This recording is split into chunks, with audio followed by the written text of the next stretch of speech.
The title of this episode is Practicing Gratitude and Compassion Can Make Your Emotional Labor Low. This is something that I have learned to do, and I have to remind myself to do quite often if I want my emotional labor to be low. An example that Dr. Sood gave with high emotional labor is when you see someone that you don't like and you say to them, Cynthia, it's wonderful to see you.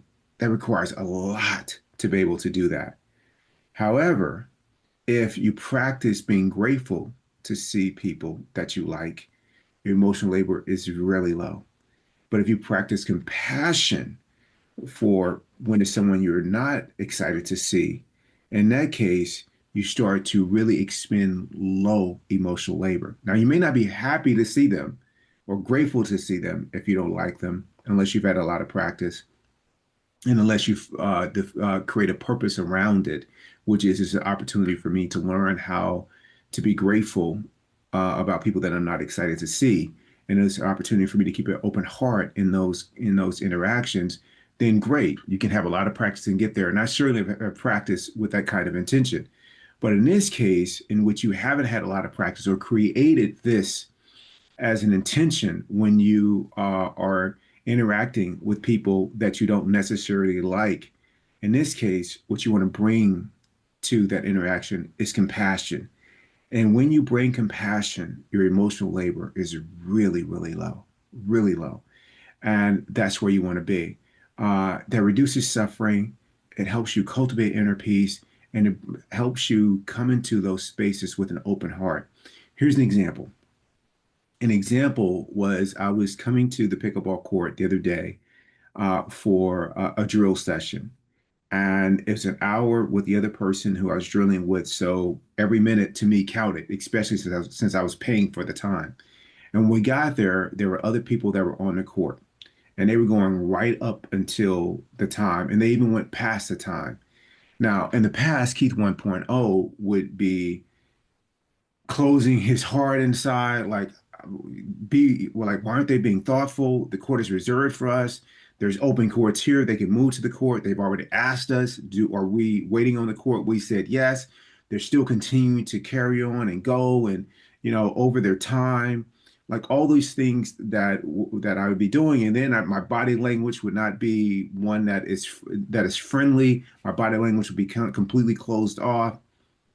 I would not be my best self. But if I bring compassion to that same experience, something changes. And what changes is I change first, and then other people can feel it. So I use those opportunities when I feel bothered or put out, not to suffer. I'm thinking low emotional labor. And there are other things that I can do while they are still wrapping up their game. I can stretch. I can talk to the guy who I was doing the lesson with. I can set up the equipment that we're going to need, all those things. And that's exactly what I did as I took a moment to get myself together. And in doing that, I saw my emotional labor go down. I noticed that. I noticed my heart start to open. And then the people thanked us for letting them finish their game. And additionally, they wished us a happy new year, which was pretty cool. But had I been rude and maybe not, in my communication, but certainly in my energy, in my body language, I doubt very seriously if they would have responded that way. Now, flip that. Uh, just the day before, something very similarly happened. And it's when I was there working with one of my friend's kids, teaching him pickleball, and we were having a great time. And we had a court that we were on.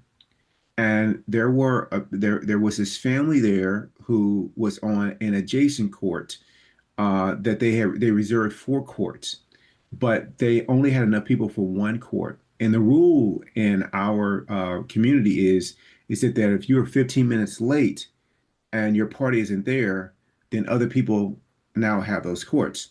So a woman came up to me, and she happened to be the matriarch of the family, and she had family who flew in from the holidays from all over. And this is one of the activities that they had planned during their time together. And the other members of the family arrived half an hour late. And so she walked over to me and said, Hey, listen, my family just got here. We reserved the court. uh, I'm sorry to inconvenience you. Do you mind, like, moving? Now, based on the letter of the rules, I could have said, no, they should have been here earlier, but I didn't. I said, absolutely. Yeah, family fly in for I'm assuming those are your family, right? And they're probably from out of town. Absolutely. We'll move and we'll go somewhere else, and there were no other courts available. But I really understood the assignment. And the assignment in this case is there's one way you can do this that requires a lot of emotional labor. And there's another way that you can treat this situation that requires no emotional labor.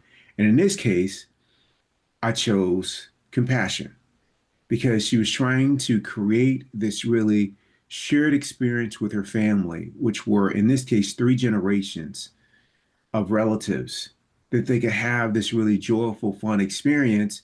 And here I am, potentially standing in the way of them having this experience. But if I had compassion and appreciated what they were trying to do, then I could just go and take my party somewhere else, which is what I did. Now, she also mentioned that she was leaving. She thanked me so much. And she said, I asked the other people that were on the court that we reserved, and they said no. And I didn't blame those other people or think that I was better because I said yes, but rather I understood that their response was one that involved high emotional labor, whereas the way that I responded, which wasn't better or worse, it was just it was just low emotional labor. And in the end, I like that feeling a whole lot more. I like that feeling better. And so I felt really good, not just about doing something, that they appreciated, this woman and her family, but rather that I handled the situation in a way that is in keeping with the kind of person that I want to be in the world. I want to move into every space and I want to lift the space. I want to lift the moment. And in doing so, the more instances in which I can expend low emotional labor, I'm going to have more of those instances.